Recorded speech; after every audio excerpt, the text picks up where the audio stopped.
position. Kunday-kunday literally means to move the hands gracefully, somewhat like a kumita. Ladies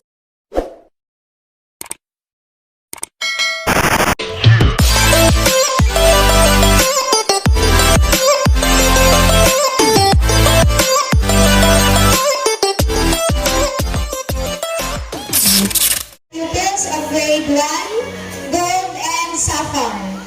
Prince Andrew R. Roque. With honor.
Visayan settlers of the province of Surigao del Norte.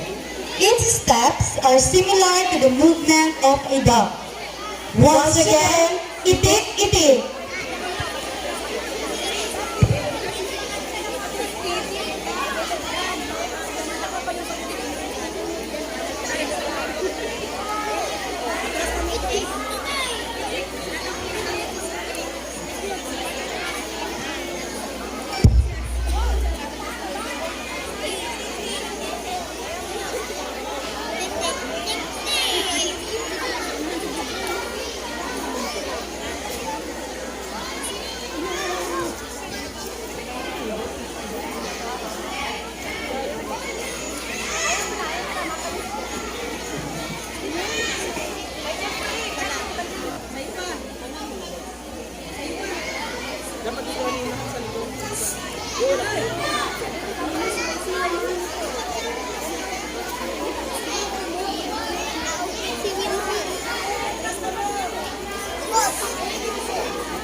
Hindi na natubang?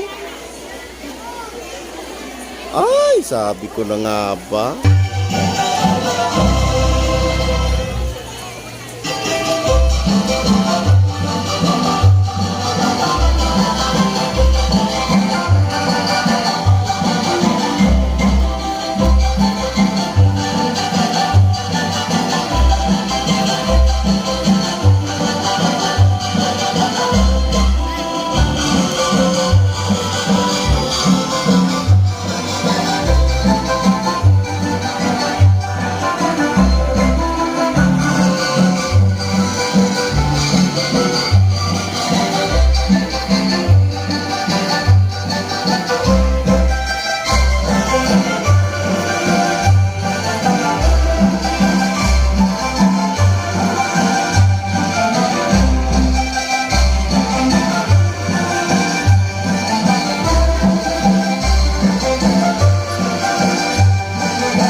Once again, let's give them a round of Honors, Kendra Joy L. Francisco.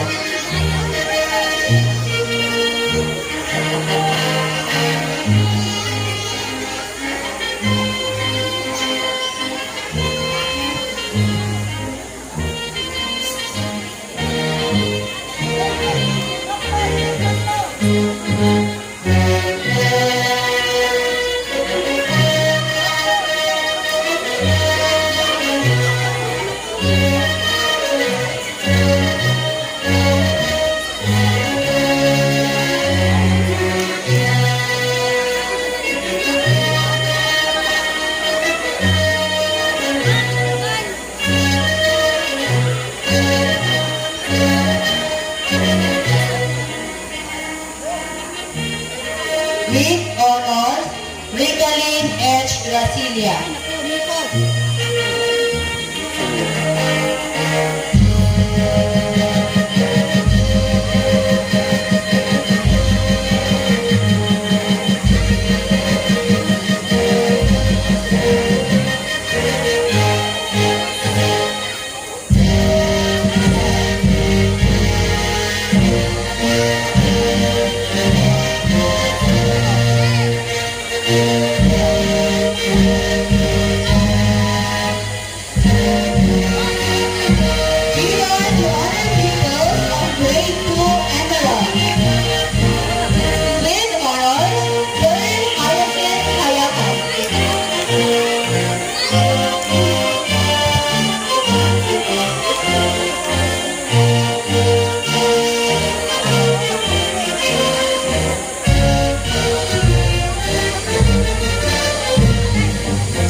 With honors, Treasure Joy and Denso.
Okay, that's all for grade 2. Talakpakan mo po mga bata. Thank you.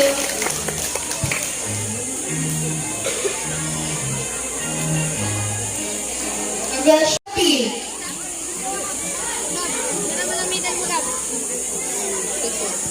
Yan. Ano lang, elementary lang.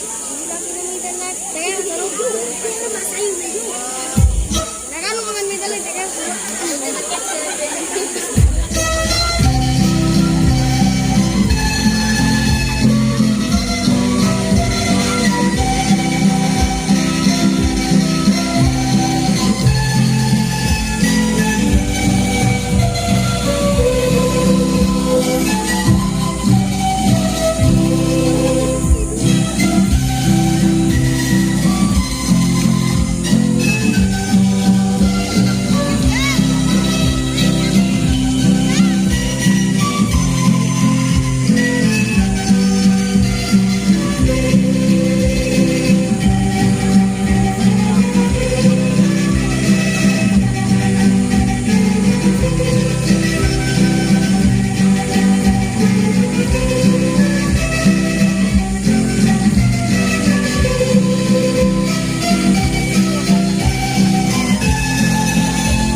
Thank you, grade 4 pupils.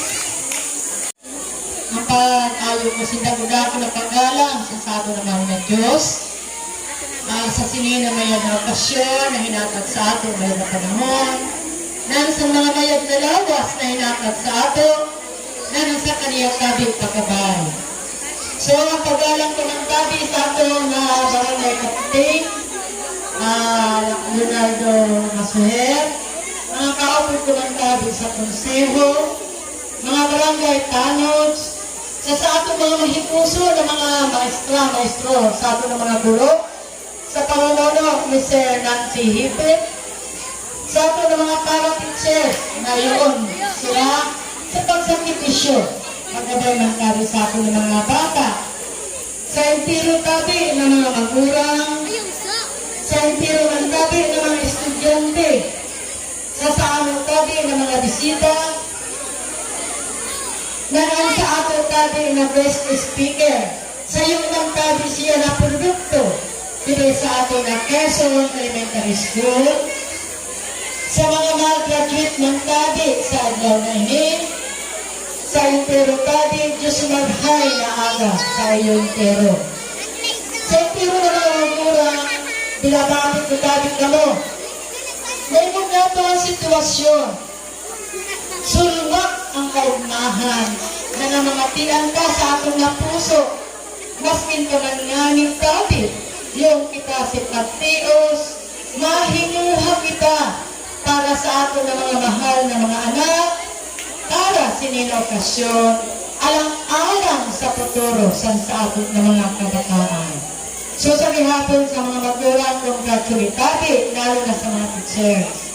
Ang adlaw na ini, magayunod importante huno, lalo na ang tema na nababasa tayo din sa stage. Kaya tabi sa mga bata na mga graduate sa kinder ng elementary, magpursige tabi kita. Magpursige ka mo na maabot niyo, makuha niyo ang iyong pangaturugan, ang pangarap niyo na makatapos sa iyo na pag-aral. Mga kabataan tabi, wala sin iba na maging pamana. Ang sa iyo na mga magulang, ang itong pamana maihahatag sa iyo, kundi ang edukasyon. Kung kaya po, maskin ng mga magulang niyo, wala sin kayamanan na material. Number 1, ang ginto na kayamanan, ang sa iyo tabi inadala. Sa gihapon, maskin tabi may diyo na problema, kaya na ko yung atubangon. So kaya mga bata, unang hakbang niyo pa lang, magpursige ka mo, hatagan niyo sin atensyon, hatagan niyo sin panahon, na para maabot ang sa iyo ng mga pangarap sa buhay. Sa mga magulang ng tabi, nakapariho ko, diri tabi hadlang ang sa ating kapobrihan para maihatag nato sa ating na kabataan ang sa kanilang mga pangarap sa buhay. Diri po tabi ng maging hadlang, kita po ang maging gabay, kita po ang sandigan sa ating na mga mahal na kabataan para po sa kanilang mga pangarap. Kung kaya sa hapon, sa mga magulang, sa mga kabataan, ipursige nato para sa kinabukasan sa ating kabataan. Sa gihapon tabi, sa mga magulang, sa mga para-teachers, sa entero na nagsakripisyo sini na maging successful o magayunon na naging resulta. Sini nato na okasyon, sa ngarap po sa konseho, sa pangununo po sa ato na ginagalan ng kapitan, binabati namo kami pinakaabot namo ang sa ako pag-congratulate tabi sa sayo entero. Mga tabi, salamat tulong, asin mabuhay kita entero.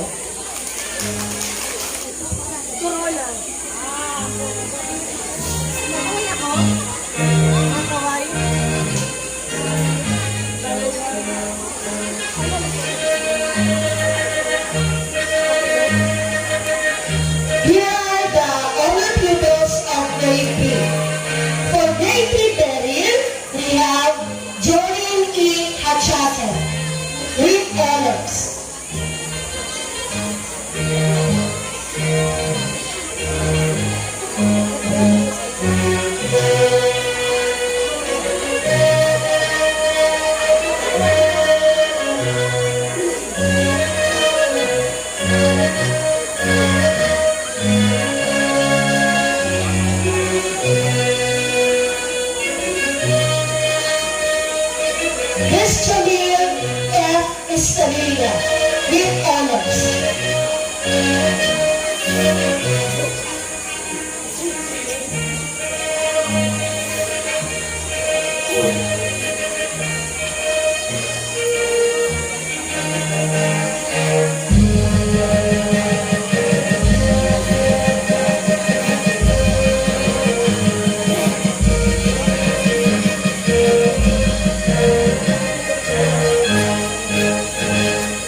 Francisco.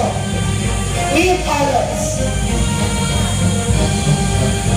Congratulations.